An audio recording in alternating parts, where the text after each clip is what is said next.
Of course akakiiko kaffe kakwasaganya ensonga ez'okusunsula abagenda okutukwatira bendera. Akakiiko akayitibwa Election Management Committee kamaliriza process ey'abo abagenda okutukwatira bendera mu bitundu by'eggwanga eby'enjawulo. Twatandika ne Central Region era results ne zifuluma, naye ate mu kufuluma waaliwo ensonga mu constituencies zaali 19. Kati akakiiko akateekebwa ssemateeka y'ekibiina kyaffe akayitibwa Executive Board akakwasaganya ensonga za petitions, appeals n'obumulumulu obuyinza okuba mu process katunulira constituencies 19 ne kalaba nti mu constituencies ezo waliwo ensonga, waliwo okwemulugunya, ate ng'okwemulugunya okwo kwandibaamu ensa.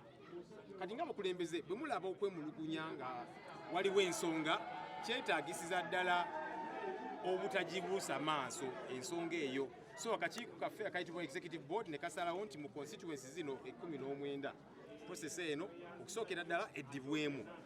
Ate mu kuddibwamu erina kuddibwamu ttiimu empya, kubanga bwabaawo ensonga ku ttiimu ekwasaganyiza process, ate kati bweba yakuddibwamu togikwasa ttiimu y'emu.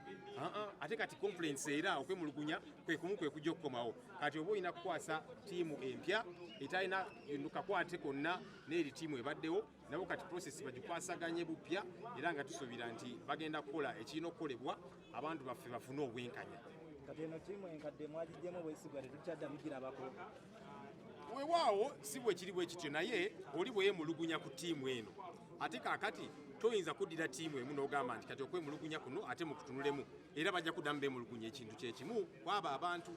Kati oli waba yeemulugunyiza ku ono, kakati process ate oba togimuddiza, ogikwasa muntu mulala mupya totali atalina kakwase kwoli.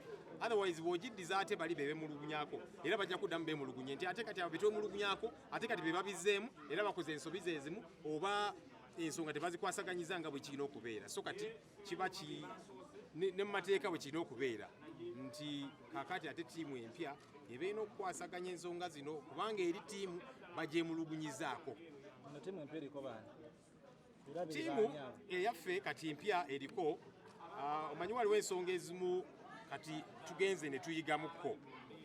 Abantu bano abasinga bamanyikibwa nnyo mu public ne wabeerawo obuzibu. Kankuwa ekyokulabirako nti kati ttiimu zisindikibwa mu constituency. Okwebuuza ku bantu eyo abali eyo mu trading center, border stages, mu butale, enju ku nju, nti naye kaakati ku bana ababiri abasatu ani alina amaanyi. Kati ttiimu ezo ezimu zaategeerebwa. Kati candidate bw'ategeera ttiimu eyo ayinza okubakubira akasimu aga kati mumanyi tegeddemu muli mu kitundu kyange, kati maybe n'abawayo akasente mumpe max ennungi naki. Kati tekiba kya magezi ttiimu zino okuzanjula ennyo kubanga ziyinza okubeera compromised, bakandidate bayinza ozituukira ne bazi-influencinga mu ngeri emu oba endala. So tulaba nga kyamakulu ttiimu zino zikola emirimu gyazo nga teziri eyo mawulire nakyo kumanyikibwa nnyo. What's important, zikole emirimu gyabo mu ngeri eri professional, ziggyeyo results, ziggyeyo obwenkanya nga bwe kirina okubeera.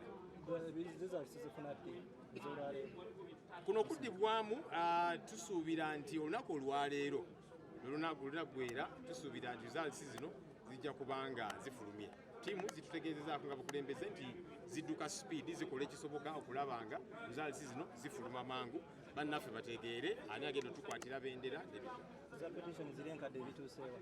Ne petitions nazo zizze nga zikwasaganyizibwa era Executive Board kubanga ekwasaganya petitions ku ssemateeka yaffe y'ekibiina bakola butaweera kulaba nti petitions zino zivaawo. Ekirungi nti aba MP bo nominations zaabwe zikyalina ennaku nga 11. So kati Executive Board ekola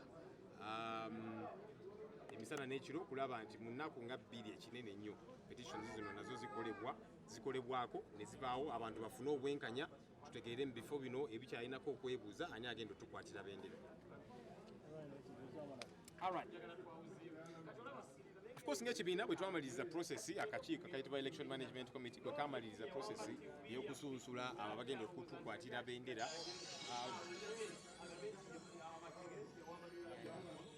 nzire mbuto. The vetting process and the work from the field, and as far as members of parliament from Central Region is concerned, that process was completed.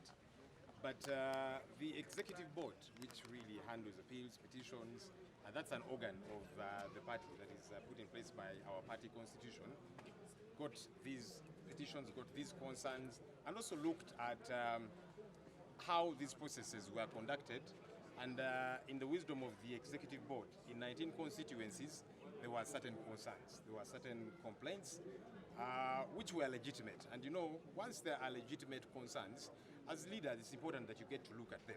And that's why the executive board of the party decided that in those 19 constituencies, this process gets to be conducted afresh.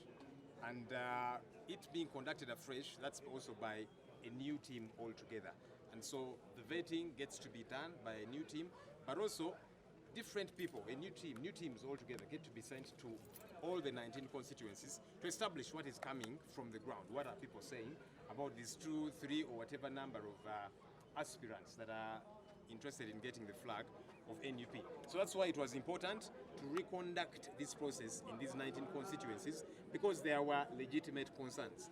And like I'm saying, when there are legitimate concerns and you look at them as leaders and you establish, no, here there must be an issue, here there's an issue, as leaders it's important that you relook at that entire process and make sure you get it done the right way. What you are saying is legitimate concerns, you are not in the point. What were some of these concerns? The concerns are wide-reaching. I might not get to every little detail of each one of them, but like I'm saying, in the wisdom of the executive board, they looked at all the detail, and there were certain legitimate concerns.